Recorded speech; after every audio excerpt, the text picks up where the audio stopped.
John F. Kennedy Airport in New York City was teeming with hurried travelers, flight announcements echoing through the loudspeakers, and neon lights blinking with destinations around the world. Among the throng, Margaret Johnson, a 75-year-old woman, walked with steady but deliberate steps. Dressed in a simple but neat outfit, her eyes reflected the wisdom and experiences of a life marked by war and service. Margaret was a war veteran, decorated for her bravery in the Korean conflict. She carried a small handbag containing precious mementos from her time in the military, letters from soldiers, a Medal of Honor, and a worn diary that still held her most intimate thoughts. Although her outward appearance was modest, her presence radiated an unbreakable dignity. Upon reaching the airline counter, Margaret smiled kindly at the young woman who was checking her ticket. "Do you have any luggage to check, ma'am?" asked the employee, with a professional smile. "No, just this bag," Margaret replied calmly. The employee nodded, printing her boarding pass. "Here you go. Your seat is 12A by the window. Have a good flight, Mrs. Johnson." "Thank you, dear," said Margaret, taking her card and moving towards security. Each step brought her closer to her destination in Los Angeles, where she hoped to reunite with some old army friends. Upon reaching the boarding gate, Margaret found an empty seat and sat down to wait, observing the frantic activity around her. She took out her diary and began to write, letting the memories flow freely. The act of writing had always been a way to find peace in the midst of chaos, a habit she had maintained since her days at the front. A few minutes later, the bustle of the waiting area intensified with the arrival of Richard Blake. He was a man in his 40s, with a haughty bearing and an expression of constant displeasure. Richard was a successful lawyer, but his arrogant attitude and racial prejudices made him an unpleasant presence. He went to the check-in counter with an evident lack of patience. "Why is this taking so long?" he grumbled, looking at the clerk with disdain. "I have a flight that I will not miss due to incompetence." The employee, maintaining her professionalism, checked his ticket and pointed him to the boarding gate. Richard took the boarding pass without a word of thanks and walked briskly towards the assigned gate, muttering complaints about the airport's efficiency. Margaret, oblivious to Richard's arrival, continued immersed in her writing.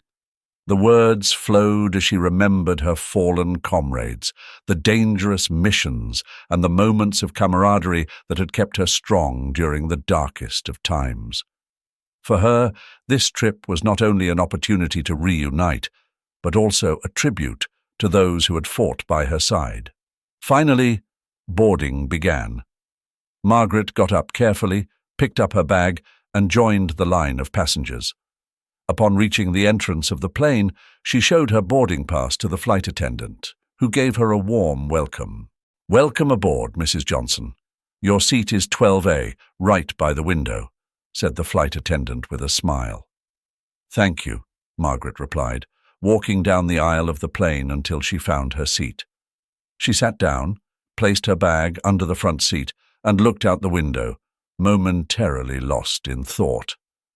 Shortly after, Richard Blake boarded the plane with a look of obvious annoyance. The plane had begun to fill with passengers, each searching for their designated seat.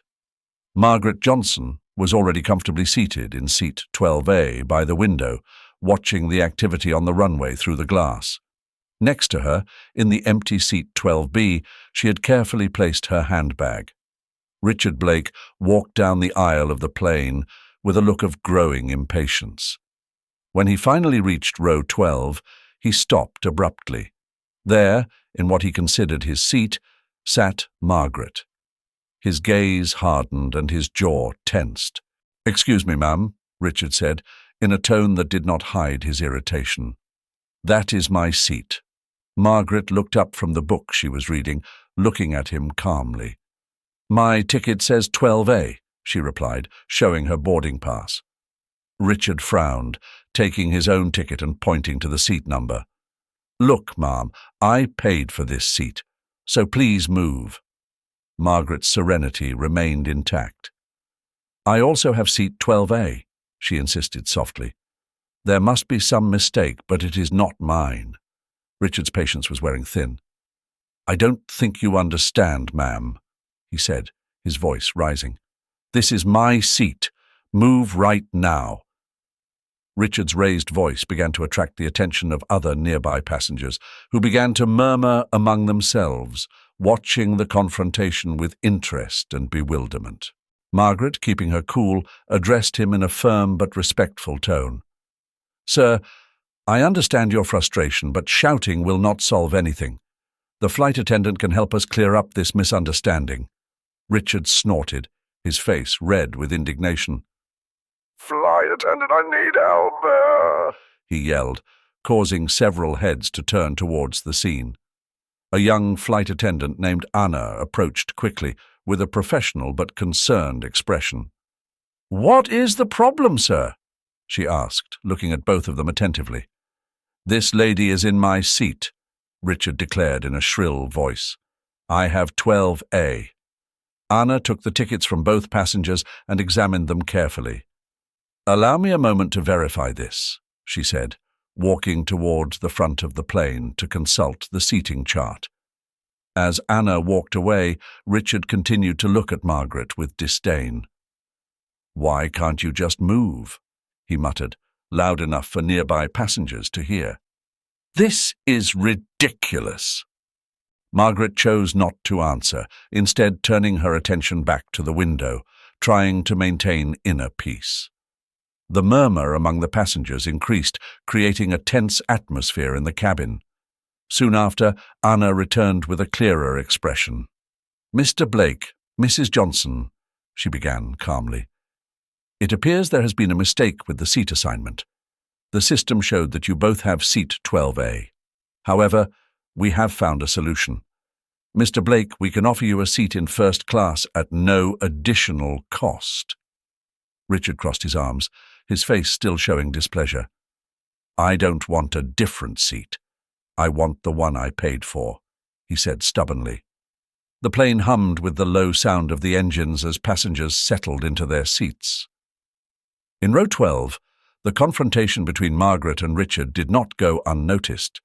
The tension in the air was palpable, and whispers began to spread like a silent wave.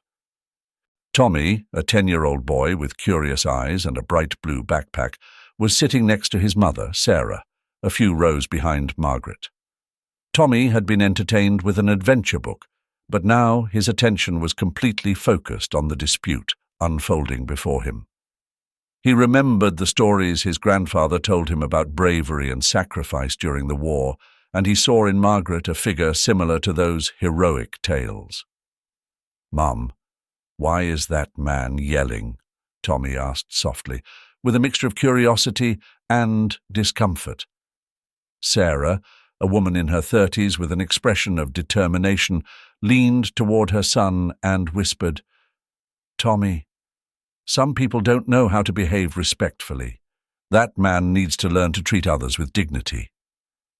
Observing the situation carefully, Sarah decided to intervene. She couldn't stand idly by while she saw an elderly woman being treated so disrespectfully. She rose slightly from her seat and addressed Richard in a calm but firm voice. "Sir, please remain calm and be respectful of other passengers," Sarah said, looking directly at Richard. "We are all on the same flight, and we need to get along." Richard, still visibly upset, turned to Sarah and snorted. "This lady is in my seat. I don't have to put up with this." Before the situation could escalate further, an elegant woman in her 50s, named Linda, put down her business magazine and stood up. "This is unacceptable," she said loudly, addressing Richard. "You cannot treat someone like this, especially an elderly person." Nearby passengers began to nod in agreement with Linda. Some even began to rise from their seats for a better look at the scene. Catherine, the head flight attendant, rushed over, noticing the growing commotion. In a calm and professional voice, she addressed Richard. "Sir, I need to see your ticket, please." Let's get this sorted out fairly. Richard, still angry, handed his ticket to Catherine. Here it is. I hope you fix this immediately. Catherine examined the ticket and then turned to Margaret, who remained calm in her seat. Mum, could you show me your ticket too, please? Margaret nodded and handed her ticket to Catherine. The head flight attendant reviewed it carefully and sighed. It appears there has been a mix-up with the seat assignment. Mr. Blake, I can offer you a seat in first class as compensation. Richard opened his mouth to protest, but seeing the disapproving looks from the other passengers and the determination in Catherine's eyes, he finally agreed with a grunt. Fine, but I'm not happy about this, he muttered as he followed Catherine to the front of the plane. As Richard walked away, Linda returned to her seat, but not before giving Margaret a supportive look. You did well to stand your ground, she said with a smile. Some people need to learn respect. The plane began to prepare for takeoff, and calm slowly returned to the cabin. Passengers settled into their seats, although the incident had left a lasting impression. Margaret looked back out the window, lost in her thoughts, as the plane lined up on the runway, ready to begin its journey to Los Angeles. The plane moved smoothly down the runway, and the steady hum of the engines created a tranquil atmosphere. Margaret, seated in her window seat, watched the sky as memories of her life raced through her mind. Beside her, Tommy, the 10-year-old boy, couldn't help but watch her. Something about Margaret's serene presence caught his attention. Tommy noticed an interesting detail around Margaret's neck, a steel chain with a small identification tag hanging from it. The numbers engraved on the plate seemed familiar. Intrigued, the boy searched his backpack for an old photograph that his grandfather had given him.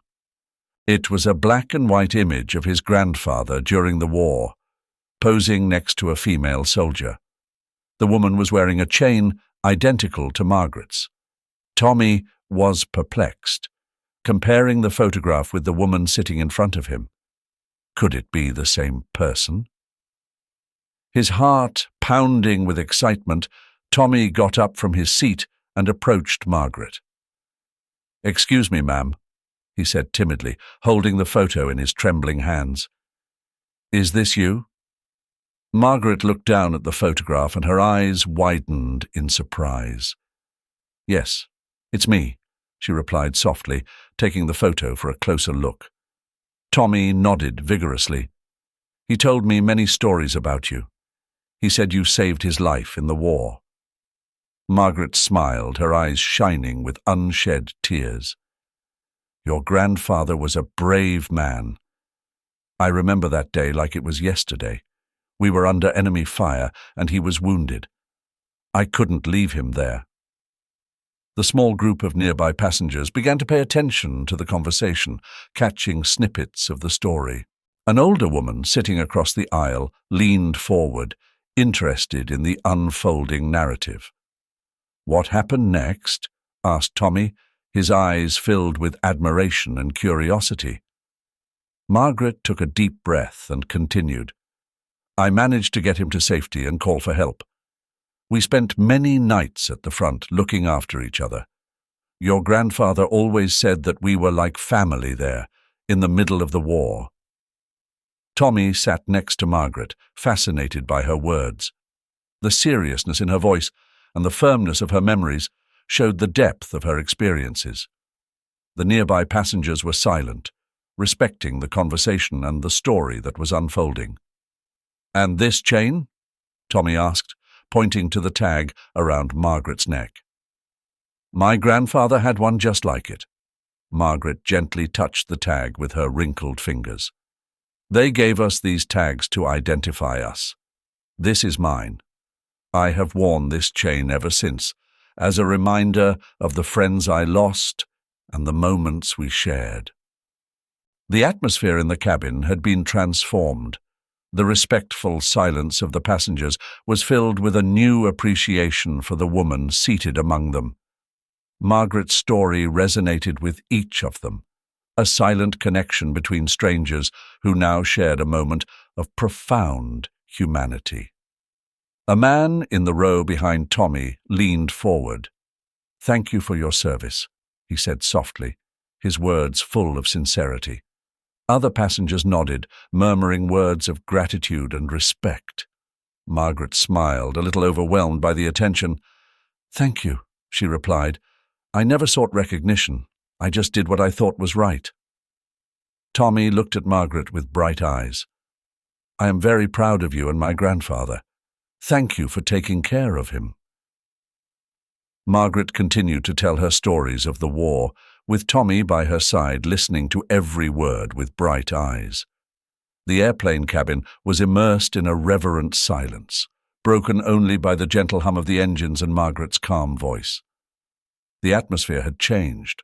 What was once palpable tension now felt like a community united in admiration and respect. A burly man in his 50s got up from his seat. He wore a cap with the fire department logo, and his face showed a mixture of awe and respect.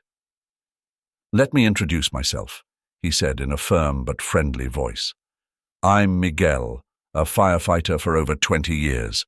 I have seen many acts of bravery, but what I have heard today is extraordinary. Mrs. Johnson, you are a true hero." Margaret nodded modestly, but the gratitude in her eyes was evident. "Thank you, Mike. I just did what any soldier would have done for their comrades." Miguel's comment sparked a series of murmurs among the passengers. People began to share their own stories and experiences, forming a chorus of voices speaking of courage and sacrifice. "My grandfather also served in Korea," said a young woman, turning in her seat to look at Margaret. "He would always tell me stories about his comrades in arms and how they looked after each other. Thank you for your service." An older man, who had been listening intently, took out his phone and began searching for something on the internet. Suddenly, his face lit up, and he exclaimed, "Here it is! I found an article about you, Mrs. Johnson. It says that during a night mission in Korea, you single-handedly rescued 50 wounded soldiers, carrying them to safety one by one. That's incredible." The passengers who had been murmuring now fell silent, completely astonished. All eyes were on Margaret, the woman who had made the impossible possible.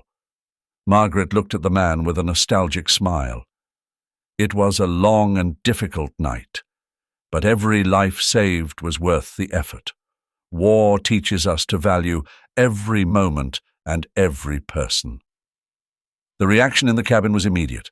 Passengers began to clap, timidly at first, then louder, until the entire plane echoed with applause. Tears welled up in the eyes of some, while others leaned toward Margaret to express their personal gratitude. Among the crowd, Richard Blake, still in his seat in first class, watched with a mixture of confusion and shame. Catherine, the flight attendant, seeing the opportunity, approached him again. "Mr. Blake, do you understand now why it is important to show respect to all passengers? Mrs. Johnson is not just a passenger, she is a hero." Richard, visibly uncomfortable, nodded slowly. "I understand," he muttered, without looking up. "Respect should not depend on who the person is," Catherine continued softly. "Everyone deserves to be treated with dignity." Richard sank lower in his seat, his face flushing with shame. "I'm sorry," he finally said, his voice barely audible. "It was not my intention to be disrespectful." Catherine nodded, appreciating his apology, however belated. "Thank you, Mr. Blake. I hope this experience teaches us all something valuable." Meanwhile, in the back of the plane, Tommy was looking at Margaret with a new light in his eyes. "Mrs. Margaret," he said with a smile, "can I tell my grandfather all about this when I get home?" Margaret gently stroked the boy's hair. "Of course, Tommy, and tell him that I will always remember him as one of the bravest." Margaret smiled, feeling deeply moved by the support and respect of the passengers. The honor is all mine, Sarah. It is important that future generations understand the value of sacrifice and the importance of solidarity. The plane continued its journey to Los Angeles, but the atmosphere in the cabin had completely changed. What had begun as a tense confrontation had turned into a life lesson about courage, respect, and shared humanity. Margaret, with her calm presence and powerful stories, had united everyone in a moment of reflection and admiration. The plane had reached its cruising altitude, and the steady drone of the engines provided a monotonous backdrop that helped to soothe the passengers.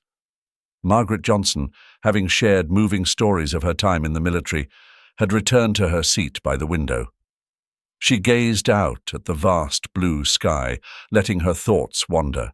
Suddenly, a sharp pain shot through her chest. Margaret clutched her heart, trying to maintain her composure, but the pain was intense and her breathing became labored. She closed her eyes, hoping the discomfort would pass, but the pain only intensified.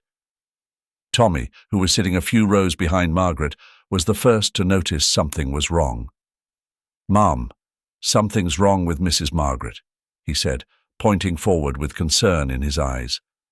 Sarah looked up at Margaret and saw the look of pain on her face. "Oh my God!" she exclaimed. "Tommy, stay here. I'm going to get the flight attendant." Sarah quickly got up and went to Catherine, the head flight attendant. "Excuse me, something is wrong with the lady in seat 12A. I think she needs medical attention." Catherine, with professional efficiency, hurried over to Margaret. "Mrs. Johnson, can you hear me?" she asked, leaning over her. Margaret nodded weakly but couldn't speak. "I'm going to need everyone to stay calm," Catherine said, addressing the nearby passengers. "We have a medical emergency. Please remain in your seats and stay calm." The other flight attendants, seeing the situation, quickly brought the plane's medical equipment. Catherine took Margaret's pulse and felt it was irregular and weak. "We need to administer oxygen and check her blood pressure," she ordered her colleagues. Meanwhile, Tommy watched everything with growing anxiety. "Is she going to be okay, Mom?" he asked, clinging to Sarah's hand. "They're doing everything they can, honey. Let's just hope for the best," Sarah replied, although her own worry was evident. Catherine and her team worked with precision and speed.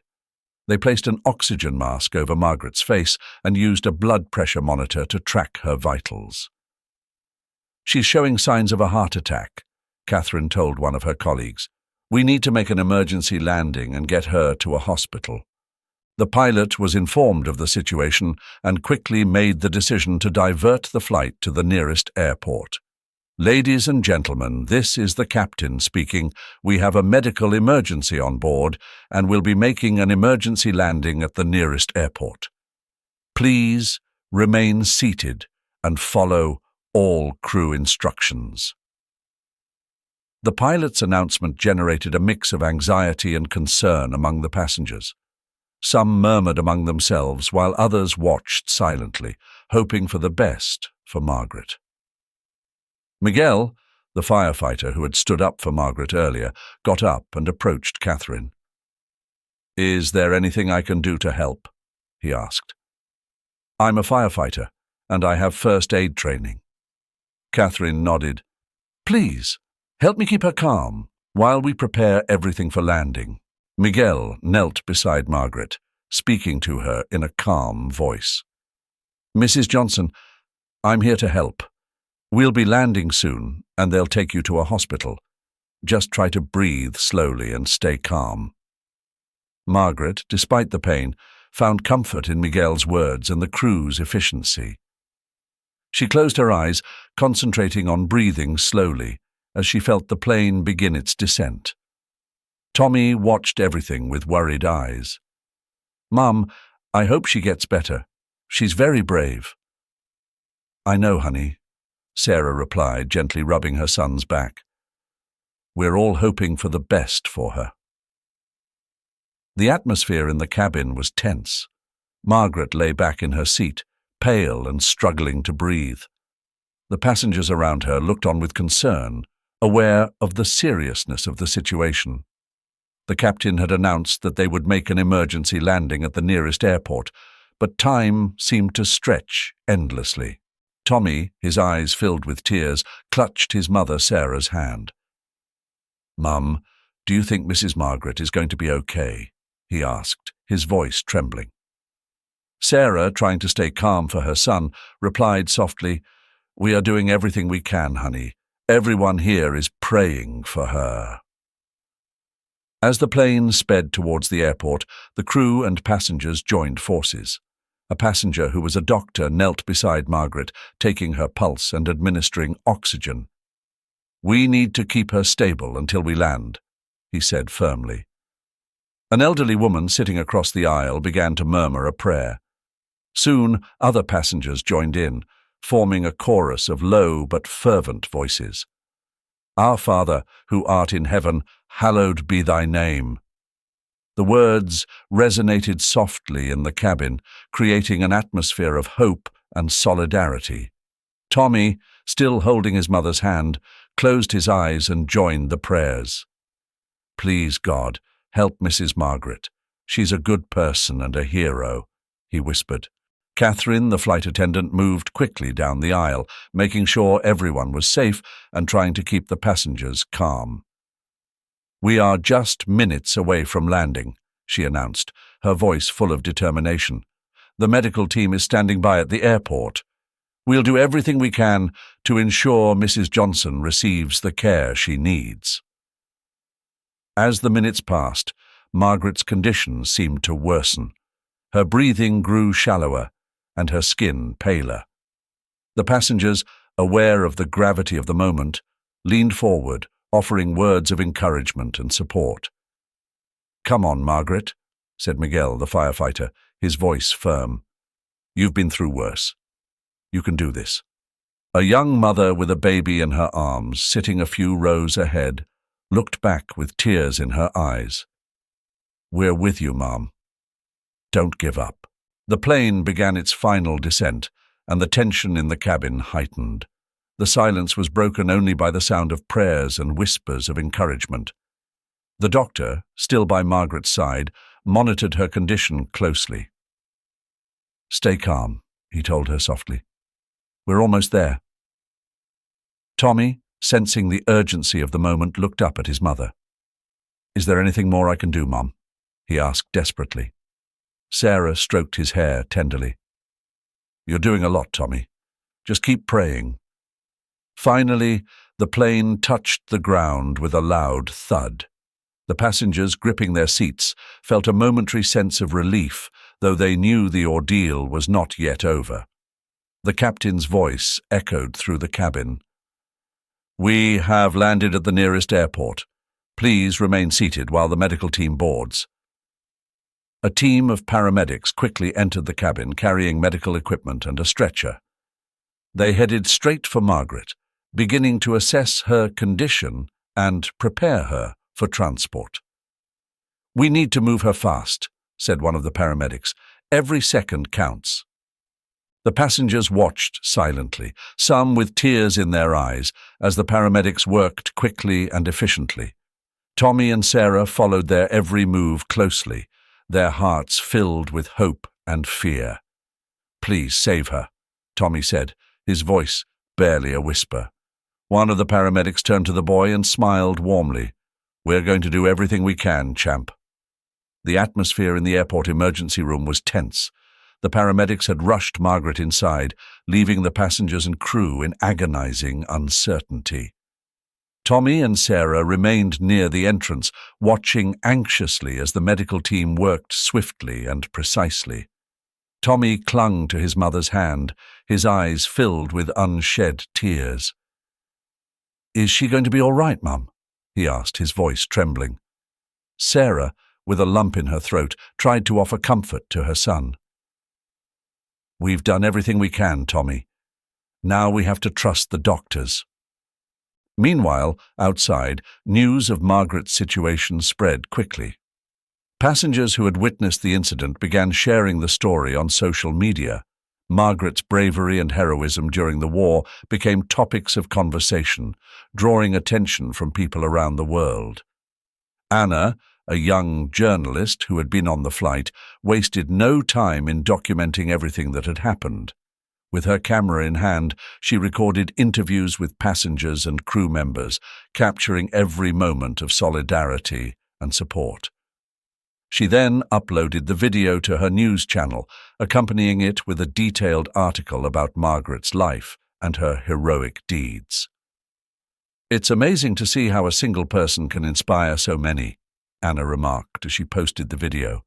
"Margaret Johnson is not just a war veteran, but a symbol of courage and humanity." The video went viral in a matter of hours. Thousands of people began to share it, leaving comments of admiration and gratitude. "Thank you, Margaret, for your service and your example," wrote one user. "You are a true hero," commented another. In the waiting room, the atmosphere was a mixture of anxiety and hope. Passengers who had met Margaret during the flight awaited news of her condition. Mike, the firefighter, paced back and forth, unable to stay still. "She's strong," he said aloud, trying to convince himself as much as the others. "She's been through worse. She'll pull through." Finally, a doctor emerged from the emergency room, his expression grave but reassuring. "Mrs. Johnson is stable," he announced. "We managed to stabilize her heart rhythm, and she is being closely monitored. She'll need rest, but the first 24 hours are crucial."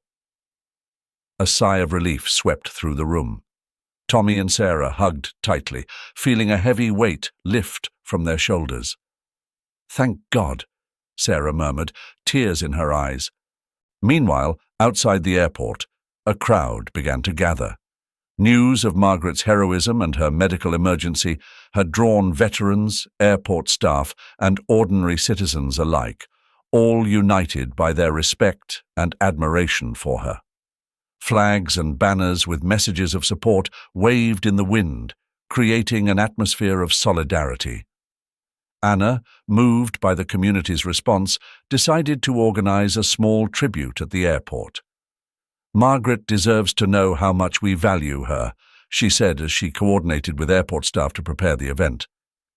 A few days later, Margaret, still recovering but visibly stronger, was taken to the airport's main hall. She was greeted with a standing ovation from the crowd that had gathered to honor her. War veterans lined the hallway, saluting as she passed. "This is for you, Margaret," said Anna, approaching with a microphone. "You have touched so many lives with your courage and your example. Today we want to thank you from the bottom of our hearts." Margaret, visibly moved, looked at the crowd with tear-filled eyes. "Thank you," she said, her voice choked with emotion.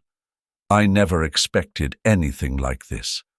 I simply did what I felt I had to do.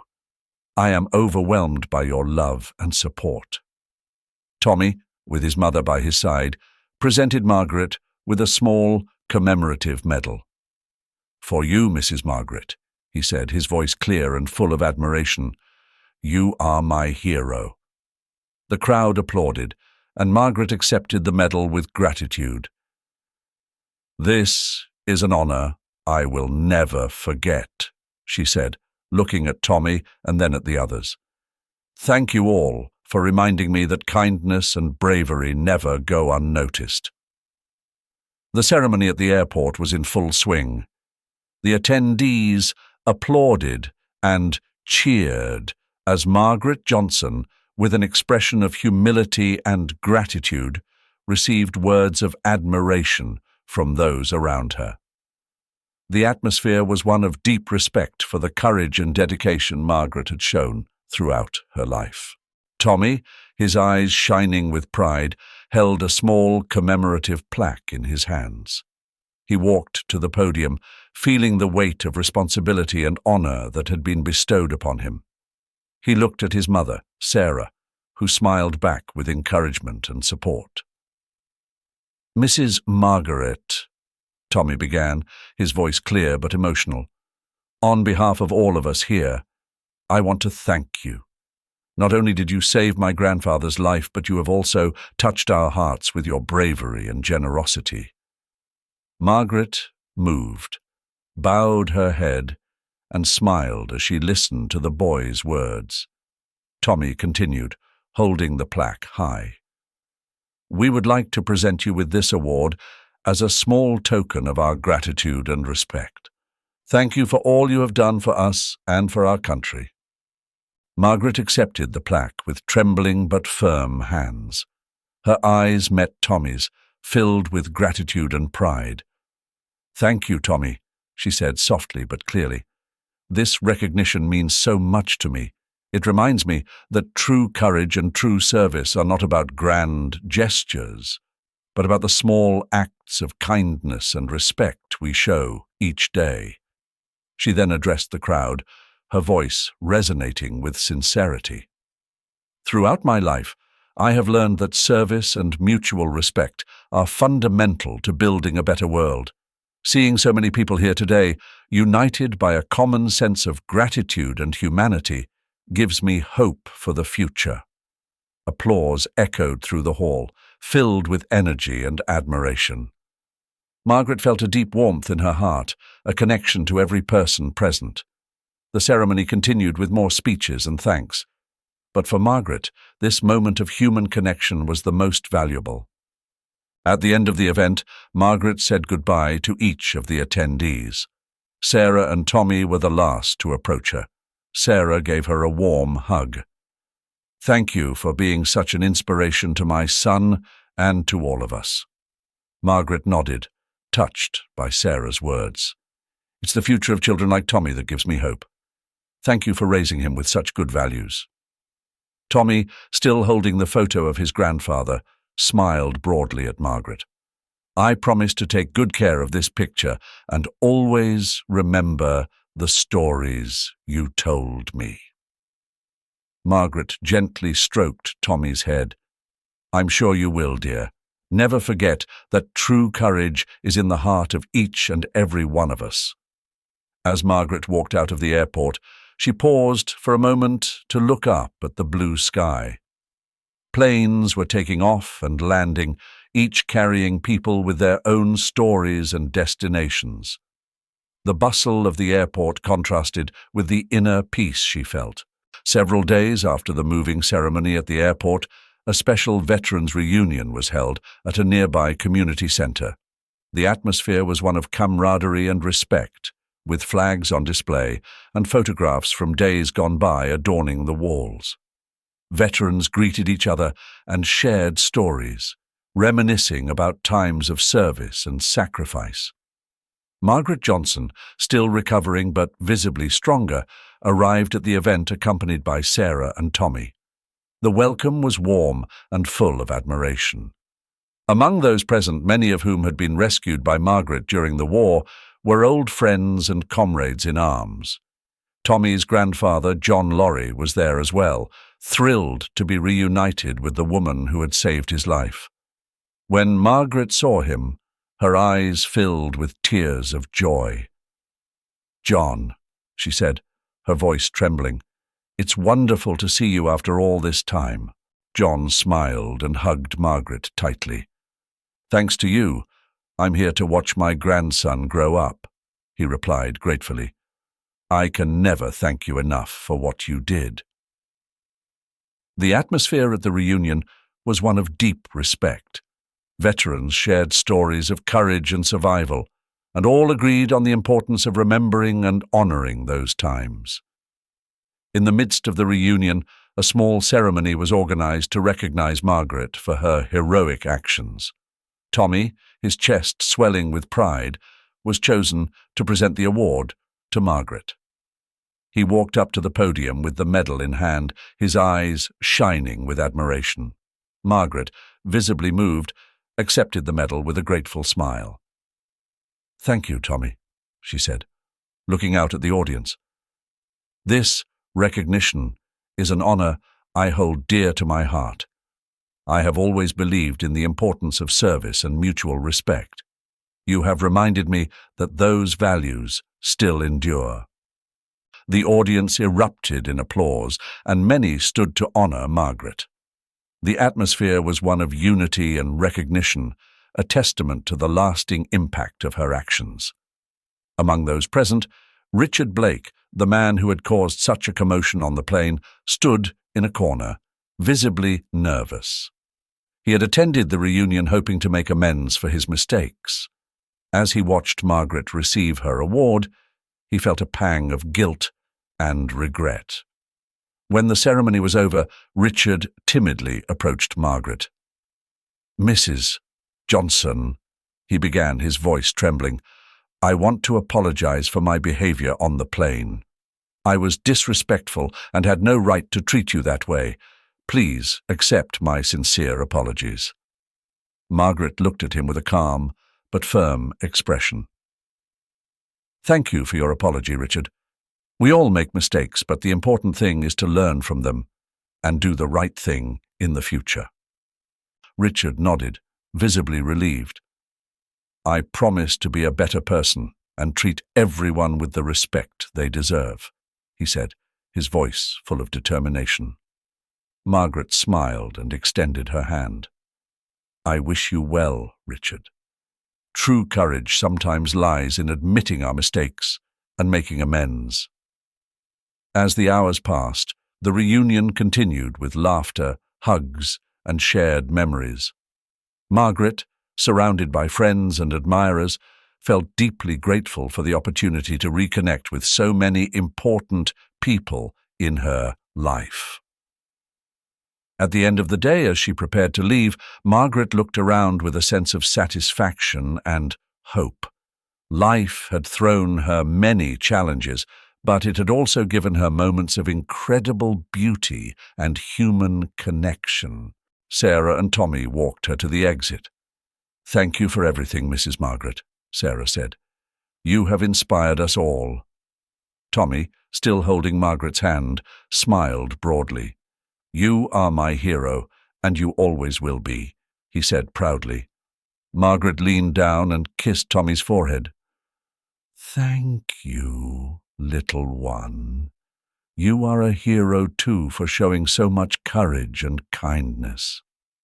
As Margaret walked out of the community center and looked up at the blue sky, she felt a deep sense of peace.